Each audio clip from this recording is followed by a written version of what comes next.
Start with your first subject of the previous first year, that is dental anatomy. Dental anatomy is a part of two subjects, dental anatomy and dental histology. First we're going to cover dental anatomy. Dental anatomy, it is all the I've written all the topics that you're gonna cover in this dental anatomy, all the chapters, all the important things that you have to see, all for theory and viva. Okay, this is all the syllabus that you have to follow through your dental anatomy first year. So starting with the first chapter, that is introduction to your dental anatomy. In this first chapter you will see many terminologies that all the terminologies definition you should know by heart, because they ask them in viva as well as in theories. So terminologies like cusp, bridge, fossa, line angle, point angle, pits, grooves, every terminologies you should know, and you should know even to identify. They give you a tooth model and you have to identify it. So read it in theoretically and also practically, because it is important for both your theory plus viva. So first thing first, now the second thing is the numbering system, the notation system that you are going to follow in your dental anatomy. Then notation is important because thing that you are gonna say is about the chapter where we are discussing about the eruption age and different type of dentition. Eruption in different type of dentition is very important, as it will help you future in your clinical work. And eruption age, they ask it in viva, in practical exam, in theory, everywhere. Eruption age is very important for each tooth, and different type of dentition, like there's permanent dentition, there is a primary dentition, there is mixed dentition. So there is different type of dentition, and the differences between primary and permanent dentition is very important, because it can also be asked as a long question in your examination. Now, chronology of dentition, it means about the everything about the root eruption, about the enamel formation. They can ask this in your viva. And eruption is like you have to know by heart, you have to know it by heart. Now and the sequence, tooth sequence, about which tooth is coming first and then which tooth is coming next, is also very important in this whole chapter. Okay, now dentition period, about the succedaneous teeth, about non-succedaneous teeth.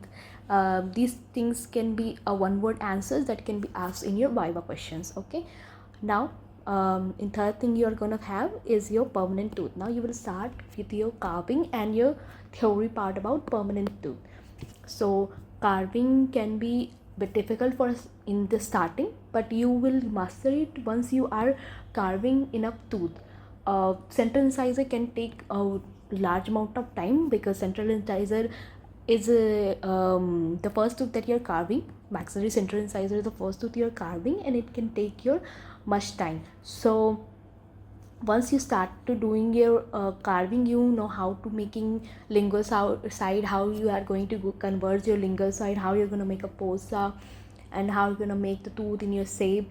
Then once you get the idea how to do it, you will do it everything very easily. And for me, I consider posterior tooth are much easier than anterior tooth. Now theory must have to be covered.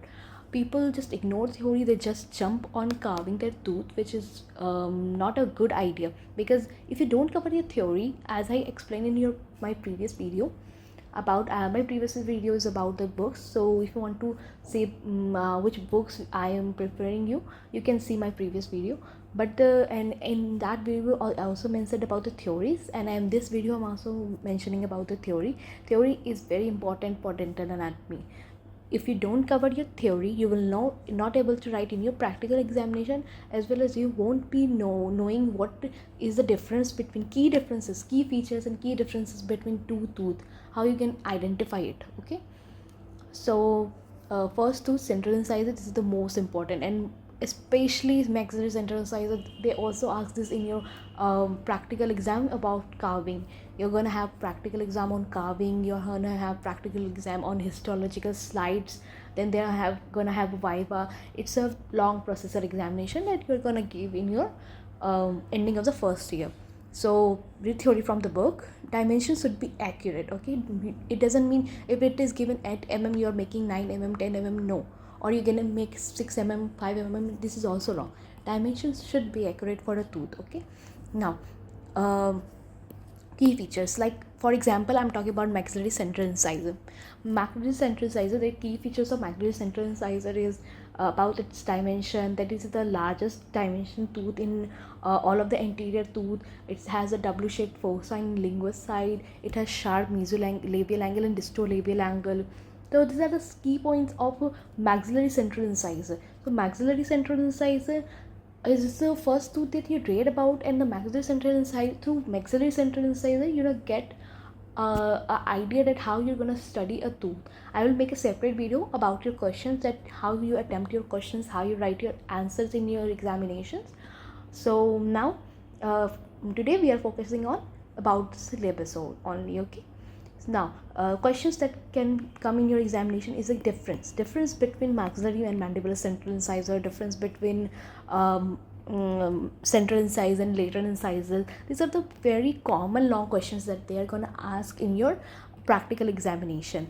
Now morphology and eruption age of both central incisor is very important. Okay, so I told you I can make you separate video how to write your answers later in future. Now both central incisor and lateral incisor, of course you have to read the theory. Even in lateral incisor, in every tooth you have to read the theory. Okay, and Wheeler's is the book that I would prefer to read. Now difference is very important in both central incisor and lateral incisor. Okay, in maxillary central incisor, mandibular central incisor, maxillary central incisor, maxillary lateral incisor, mostly they ask between the difference between maxillary central incisor and mandibular central incisor. So differences are very important. So you have to make a table about how to write the differences that you have to write about maxillary central incisor, mandibular central incisor. Okay, now canines are the second tooth about after incisors that you're gonna carve, and maxillary canine is more important as your fiber purpose. Okay, now carving changes because in which now you are going more toward posterior tooth. You're gonna make sharp cusp in your canines that is present in your labial side, and you're gonna make it sharp, and you're gonna have to know about which side you have to. Mesial side it is longer or slope, or distal side it is longer slope. So everything is hidden in the key features and the differences between every tooth that you're carving or studying.